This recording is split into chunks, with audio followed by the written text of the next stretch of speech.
Hi friends. అసలు మన భూమి మీద ఎవరైనా 5,000 సంవత్సరాల నుంచి బతికున్నారంటే మీరు నమ్ముతారా? అసలది జరుగుతుందా? మీలో ఎవరిని అడిగినా నో అంటారు. కానీ ఒక వ్యక్తి 5,000 సంవత్సరాల నుంచి ఉన్నారు. అండ్ అతని ఆనవాళ్ళు కూడా ఉన్నాయంటే మీలో ఎవరైనా నమ్ముతారా?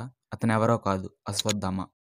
అశ్వత్థామ కౌరవుల తరపున పోరాడారు. అండ్ అలాగే తను చేసిన ఒక చిన్న తప్పు వలన కలియుగం అంతమయ్యేంత వరకు బ్రతికి ఉండాలని శాపం పొందాడు. సో ఈ వీడియోలో అశ్వత్థామ స్టోరీ గురించి తెలుసుకుందాం. కానీ స్టోరీలోకి వెళ్లే ముందు ఈ వీడియోని లైక్ చేసి సబ్స్క్రైబ్ చేసుకోండి. మహాభారతంలో పాండవులకు కౌరవులకు మధ్యన రాజ్యం కోసం అధికారం కోసం యుద్ధం జరిగింది. అందులో కౌరవుల తరపున ద్రోణాచార్యులు పోరాడారు. అతనితో పాటు ద్రోణాచార్యులు కుమారుడైన అశ్వత్థామ కూడా యుద్ధంలో పాల్గొన్నాడు. అశ్వత్థామ ఒక గొప్ప యోధుడు. అతను ద్వాపర యుగంలో జన్మించారు.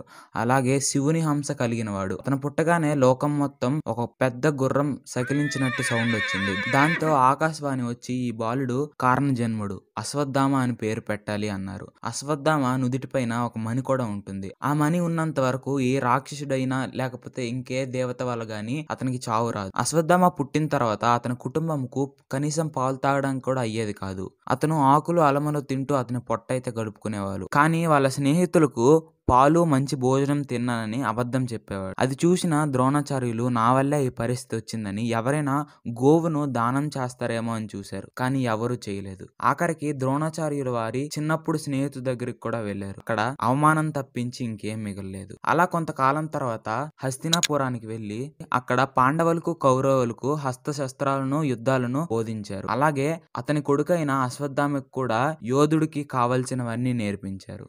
ద్రోణాచార్యుడు పాండవులకు కౌరవులకు సరిసమానంగా యుద్ధం నేర్పించిన మహాభారత యుద్ధంలో మాత్రం కౌరవుల పక్క నిలిచారు. అశ్వత్థామ కూడా కౌరవుల తరపునే పోరాడారు. అసలు అశ్వత్థామ ఒక్కడు ఉంటే కౌరవుల వైపు ఇంకో యోధుడు అవసరం లేదు.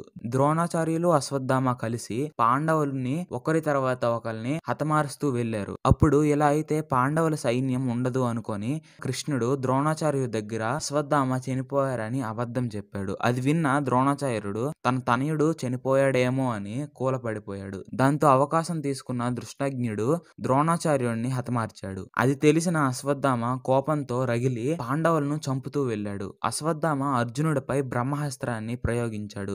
దాంతో అర్జునుడు కూడా పాశుపత హస్త్రాన్ని ప్రయోగించాడు. ఈ రెండు మహాస్త్రాలు ఢీక్కుంటే ప్రపంచం మరి మిగలదు అని తెలుసుకున్న కృష్ణుడు రెండు వెనక్కి తీసుకోమన్నాడు. అర్జునుడు వెనక్కి తీసుకున్నాడు. కానీ అశ్వత్థామ బ్రహ్మాస్త్రాన్ని ఒకసారి వదిలితే మళ్ళీ వెనక్కి తీసుకోవడానికి అవ్వదు. అప్పుడు అర్జునుడు కోడల మీదకి అశ్వత్థామ మళ్లించాడు. ఎలా అయితేనేమి కృష్ణుడు కాపాడాడు. కానీ అశ్వత్థామకు కలియుగం అంతమయ్యేంత వరకు కుష్టి రోగం, నుదిటిపై రక్తంతో బ్రతికే ఉండాలి అని ఇంకా కృష్ణుడు అశ్వత్థామ నుదిటిపై ఉన్న మణిని కూడా తీసేశాడు. అండ్ ఇక్కడ మెయిన్ పాయింట్ ఏంటంటే మీలో చాలా మంది కల్కి మూవీ చూసిన తర్వాతే ఈ వీడియో చూసుంటారు. సో కల్కిలో డౌట్ వచ్చి ఉంటది, అశ్వత్థామ అసలు ఒంటిపైన రక్తమే లేదు ఏంటని. ఎందుకంటే కృష్ణుడు 3,000 సంవత్సరాల వరకే రక్తంతో ఉండాలని శాపం పెట్టాడు.